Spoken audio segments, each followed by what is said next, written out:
Padma rail সংযোগ থেকে Karnaphuli tunnel, দেশের বেশ কয়েকটি মেগা প্রকল্পে রয়েছে চীনের সম্পৃক্ততা। বেসরকারি খাতে বিনিয়োগ ও কর্মসংস্থান সৃষ্টিতে চীনা বিনিয়োগ আকর্ষণ যখন বাংলাদেশের প্রধান লক্ষ্য, তখন ১৯ বছর পর বিএনপি সরকার গঠন করে প্রধানমন্ত্রী তারেক রহমানের চীন সফরকে দেশের অর্থনীতির নতুন সম্ভাবনা হিসেবে দেখছেন বিশ্লেষকরা।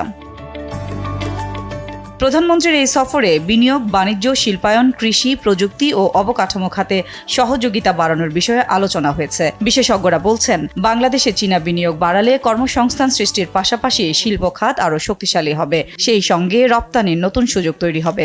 আপনি আমার সঙ্গে ব্যবসাটা করেন, আপনি টেকনোলজিটা নিয়ে আসেন, আমাদের এখন কয়লা আছে, লোহা আছে, এগুলো উত্তোলন করি, গ্যাস আছে উত্তোলন করি, আসেন যেটা B2B বলি, পার্টনারশিপে আসেন।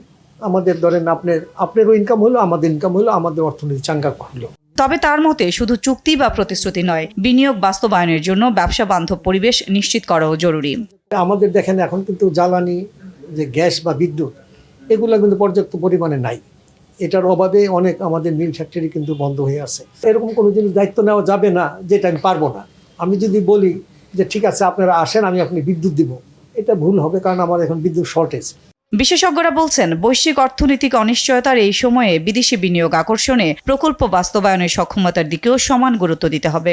বাংলাদেশের ভবিষ্যৎ অর্থনীতিকে যদি সাস্টেইনেবল এবং প্রবৃদ্ধিকে যে স্বপ্ন দেখেছে বাজেটে 6.5% তার উপরে নিয়ে যাওয়ার যে পরিকল্পনা, সেই ক্ষেত্রে বড় ভূমিকা রাখবে হচ্ছে ফরেন ডিরেক্ট ইনভেস্টমেন্ট, এবং এই বৈদেশিক সরাসরি বিনিয়োগটা আসবে মূলত হচ্ছে চীন থেকে, যদি আমরা সেই সম্পর্কের ভিতটাকে আরও মজবুত করতে পারি।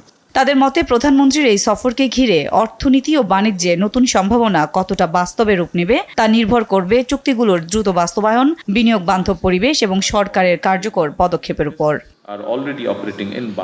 সাদিয়া লাবনী, দেশ টিভি, ঢাকা।